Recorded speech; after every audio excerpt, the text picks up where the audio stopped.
Assalamualaikum warahmatullahi wabarakatuh. Sore ini kita akan memanen pakcoy bersama Mas Budi, monster hidroponik dari Tegal.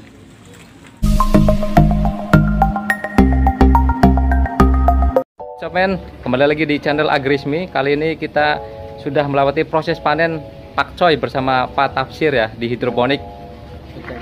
Hidroponik Pejagan, hidroponik Aira ya Pak ya? Ya, Aira hidroponik. Kenapa namanya Aira Pak? Aira itu anak saya. Oh, anaknya Pak Tafsir. Nah, kita tadi baru diambil lah pakcoy ini di sini nih. Tuh, sisa dikit aja Pak ya? Ya. Tinggal sisa berapa larik doang Pak ya?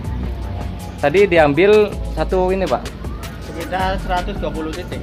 120 titik men. Satu titiknya di sini masih harga berapa Pak? Itu diambil harga bakul 2.500. Kalau harga konsumen sekitar 3.000-4.000. Oh, jadi per pakcoy ini ya teman-teman semua ya. Per satu titik ya. Satu titik. Per satu titik ini. Ini nih. Nih. Itu harganya berapa Pak tadi Pak? 2.500. 2.500 untuk harga bakul lah. Jadi diambil tengkulak 2.500 men. Kalau diambil konsumen langsung itu sekitar 3.000 Pak. 3.000 4.000 per konsumen. Nah, ini kita coba lihat kondisi pakcoy yang sisanya yang belum dipanen Pak ya. Jadi ini tadi nanam sebelah sini doang Pak? Enggak, ini tadi semuanya. Semuanya ya. Satu ini, tapi yang sebelah sana Pak? Masih kosong. Masih kosong ya. Jadi sistemnya ini gimana Pak? Kalau bisa tahu nih. Ini menggunakan sistem DFT, jadi menggunakan pipa pralon Rucika ukuran 3 in. Ya, jadi sistemnya DFT ya Pak. Menggunakan pralon ini Rucika 3 in Pak. 3 in. 3 in. Jadi nanti airnya ngalir terus Pak. Air ngalir terus, muter. Pompa juga jalan 24 jam. Pompa jalan 24 jam. Pompanya di mana Pak? Pompanya di ini, tandon air. Jadi pompanya kita pakai tandon air ya teman-teman. Di dalam tandon air. Jadi begini. Pompa akuarium. Tekanan 2 meter. Pakai pompa akuarium tekanan 2 meter ya. Buat sekitar 30. Buat sekitar 30. Jadi 24 jam ya, 24 jam. Jalan terus nih pipa di sini untuk mengaliri satu ini Pak, instalasi ini ya. Sekitar 200 titik. Sekitar 200 titik nih. 200 titik. Yang sebelah sana beda lagi Pak. Sama. Cuman ininya airnya beda lagi ya? Airnya sama, cuman itu sedang kosong, belum ditanam. Oh, tapi maksudnya di sana itu ada ini juga apa? Iya, pompa juga beda-beda ya? Sudah nggak dijalankan. Oh, jadi ini 200 titik untuk 200. Jadi ini 200, di sana 400 200 ya. Jadi total itu ini semua 400 titik ya. Nanti kita coba ngobrol ini Pak, laba ruginya gimana Pak ya? Lumayan nggak sih Pak sebenarnya Pak? Lumayan alhamdulillah. Untuk satu modul ini sekitar 200 titik membutuhkan biaya kisaran 200.000. Sedangkan kalau kita kejual semua kisaran 500.000. Jadi masih ada untung 300.000. Per berapa hari? Bulan. Satu bulan ya. Jadi ini teman-teman semua. Jadi ini kan isi 200 titik apa ya? Iya. 200 titik, 200 inilah buah lubang tanam ini ya. 200 hasil nanti. Jadi modalnya ini satu instalasi ini Pak 200.000 ya Pak? Kurang malah.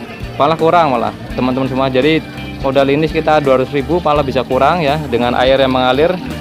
Itu nanti hasilnya kalau kejual semua ini ya. Ini semua hasil panen semua kejual semua 200 titik ya.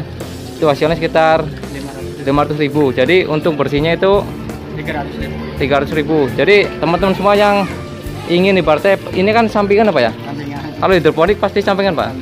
Nggak ada yang kecuali kalau greenhouse gede Pak ya. Oh iya.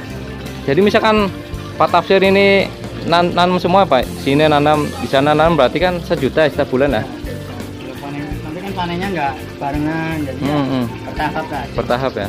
Tapi paling enggak lumayan lah Pak ya. Untuk bisa nambah-nambah uang jajan anak ya. Iya. Jadi gitu teman-teman. Jadi intinya modalnya 200.000 ya. Per 200 titik. Berarti 1.000 per titik Pak. Per titik 2.500. Oh, ini yang kita ya modalnya. Iya. Per titik nanti hasilnya itu 2.500 ya. Jadi kali 2 500.000 lumayan ya. Modalnya hanya 200.000 untuk 200 titik ya. Jadi paling enggak sebulan kita dapat bersih 300.000 Tapi untuk resiko gimana Pak? Resiko ini misalkan ada hama atau apa gimana? Hidroponik resiko sedikit ya, sedikit resikonya karena kita pakai bahan pupuk yang alami yang aman buat kesehatan juga. Jadi dalam penanganan hama pun kita masih menggunakan yang alami juga. Jadi insya Allah aman. Jadi tidak ada namanya hama yang di sini saat hama ada cuman sedikit. Oke. Paling hama mungkin ular atau belalang, kupu. Tapi bisa ditanggulangi Pak ya? Bisa ditanggulangi. Tapi biasanya kalau misalkan hama, misalkan di sini ada kupu atau telur-telur kupu, cara penanggulangan gimana Pak? Ya, untuk penanggulangan menggunakan pestisida nabati, yaitu kita buat rapikan dengan menggunakan bawang putih serta sunlight atau mamawan lemon dan sejenisnya. Kita fermentasi 24 jam, kemudian kita nanti semprotkan di situ. Jadi pestisida nabati kita buat sendiri Pak ya. Tadi ada racikan mama lemon, bawang putih, di minyak kayu putih juga, minyak sayur. Jadi difermentasi 24 jam ya. Nanti disemprotkan aja apa gimana Pak sistemnya Pak? Dari fermentasi tersebut perbandingannya 100 ml fermentasi cairan itu dengan air baku sekitar 1 liter. Nah itu nanti kita semprotkan ke ini. Jadi air yang sudah kita racik ya. Tadi ada bawang putih, mama lemon sama minyak sayur, fermentasi 24 jam, 100 ml itu untuk 1 liter air juga ya. Untuk ditambah 1 liter air. Nah, penggunaannya 100 ml dari fermentasi cairan tersebut itu dicampur lagi dengan air 1 liter. Iya benar. Nah 1 liter tersebut untuk bisa disemprotkan satu modul ini. Jadi sistemnya nanti semprot aja Pak, biasa pakai semprotan itu ya, semprotan manuk gitu. Iya. Semprotkan aja. Nanti otomatis telur-telur atau ulat di sini bisa mati ya. Jadi tanpa pestisida yang membahayakan Pak ya. Iya. Karena tujuan dari hidroponik kan penanganannya juga harus alami. Organik ya Pak ya. Semuanya organik ya. Semuanya organik. Nah ini Pak, kita perlu tahu Pak, untuk ini kan sistem Bapak kan ada pindah tanam di sini Pak ya. Iya. Jadi pindah tanam. Nah sebelum pindah tanam itu kita apa Pak? Ada perlakuan apa? Ya. Untuk sebelum pindah tanam kita peremajaan dulu. Peremajaan. Biar keluar akar, nanti setelah keluar akar baru pembesaran itu. Ada ini Pak, tempat khusus peremajaan Pak? Ada di belakang. Di belakang sana ya? Iya. Bisa kita ke sana coba Pak? Ya. Ayo kita ke sana. Jadi ini khusus buat apa ya? Pendewasaan Pak ya? Iya, pembesaran sampai panen, dan kita akan menuju ke tempat peremajaan. Jadi dari penyemaian baru dipindah ke tempat ini Pak, peremajaan ya. Ayo kita ikuti teman-teman semua. Saya juga sama-sama belajar ya hidroponik ya. Ini Pak Tafsir udah berapa tahun Pak? 3 tahun ya teman-teman semua, luar biasa. Nah ini pakainya sistem kelambu Pak ya?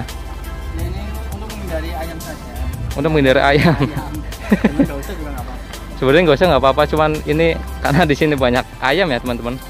Jadi sistemnya sebenarnya sederhana Pak ya? Ya ini untuk peremajaan seperti ini. Untuk peremajaan seperti ini ya? Habis dia kena kucing. Oh. Mati. Ini cabai Pak ya? Ya itu cabai. Cabai ada yang layu ya? Buat tiduran kucing. Oh, buat tiduran kucing. Jadi pada mati ini juga. Nah makanya kita perlu kelambu yang ditutup terus ya. Nah ini semai Pak ya? Ini semai pertama ya? Siap untuk peremajaan. Jadi pertama kita itu pakainya rock wool, terus di semai langsung. Tusuk-tusuk Pak ya? Iya. Nanti ada kita ada cuplikannya di sini ya, yang pernah Bapak kirim Pak ya? Iya.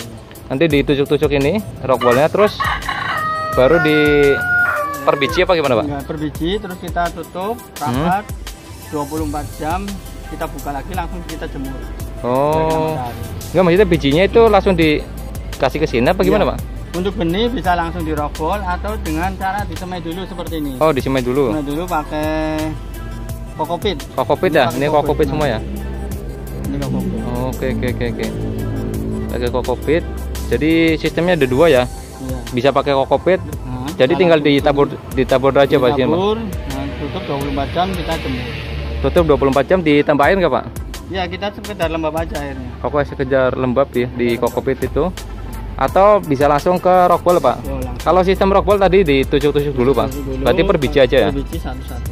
Per biji satu-satu. Nah, biasanya Pak, ini kan ibaratnya tempat atau bak khusus penyemaian apa ya? Iya. Jadi dari semai pertama kan ditutup dulu 24 jam ya? dalam 24 jam. Setelah itu dibuka, langsung kena sinar matahari, Pak. Langsung.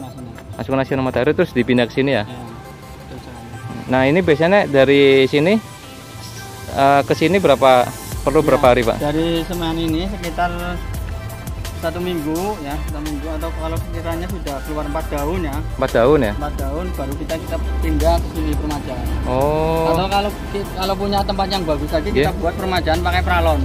Pakai pralon juga. Karena saya belum punya pralonnya, jadi yang pakai styrofoam dulu. Styrofoam ya. Ini styrofoam buah ya, Pak ya? Bekas buah ya. Oke. Jadi ini sampai 4 daun ya? Ini kan baru 2, Pak ya? Oh, ini yang sebelah sana udah 4 daun nih. Nah, iya ini benar. Ini sudah siap pindah. Ini sudah siap pindah nih. Bentar lagi ya, Pak ya? Berarti perlu paling enggak 1 minggu ya, Pak? Untuk penyemaian 1 minggu sebelum dipindah ke permajaan. Permajaan. Sekitar 1 minggu lah nanti kita. Jadi permajaan sekitar 1 minggu ya. 1 minggu sebelum kita pindah ke pembesaran. Nah, pembesaran biasanya berapa lama, Pak? Sekitar 3 minggu. 3 minggu. Jadi prosesnya paling enggak sebulan lebih. 35 hari. 35 hari ya. Atau paling lambatnya sekitar 40 hari. Paling lambatnya dari mulai semai, permajaan sampai ke pembesaran, panen itu 40 hari paling lambat ya. Tapi rata-rata itu 35 hari ya. Iya, benar-benar. Jadi ini yang mau dipersiapkan ke sana, Pak? Iya, ini pakcoy ya. Ini habis diacak-acak kucing jadi berantakan sekali dan rusak lah istilahnya. Iya, benar-benar. Tanamannya rusak. Nah, biasanya nih, Pak, ini untuk permajaan ini berapa titik tanam, Pak? Satu styrofoam. Iya, satu biasanya. styrofoam ini saya lubangin 40. Satu ini ya, satu bekas buah ya, bekas buah 40 titik. 40 titik. Kenapa sih 40 titik, Pak? Kalau permajaan sekedar untuk ini aja sih. Untuk sementara biar keluar akar dulu kita pindah pembesaran. Jadi muatnya banyak nggak apa-apa. Kecuali untuk kalau sampai besar, untuk satu styrofoam ini hanya dipakai 9 nah, untuk yang besar. Untuk sampai pembesaran juga. Besar bisa. Oh, tapi kalau ini cuma permajaan, jadi sebelum dipindah ya ke sana ya. Oke. Dan ini sistemnya pakai sistem gimana, Pak, ini, Pak? Namanya sistem wick. Sistem wick ya?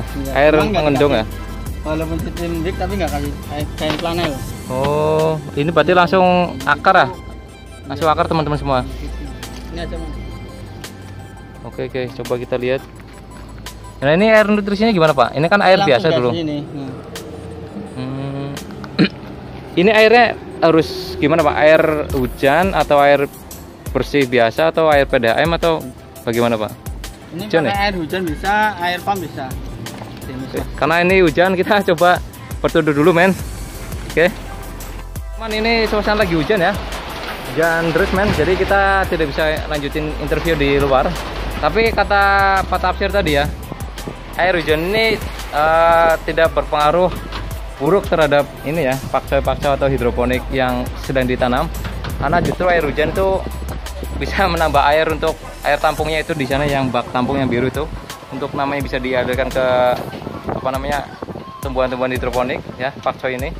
Jadi tidak masalah bagi teman-teman semua yang bertani hidroponik ya, mencoba hidroponik dan kehujanan langsung tidak masalah, karena Pak Tafsir pun tidak memakai atap ya, hanya paranet untuk mereduksi panasnya matahari ya, tapi tidak menghalangi air hujan untuk masuk. Jadi tidak masalah, teman-teman semua.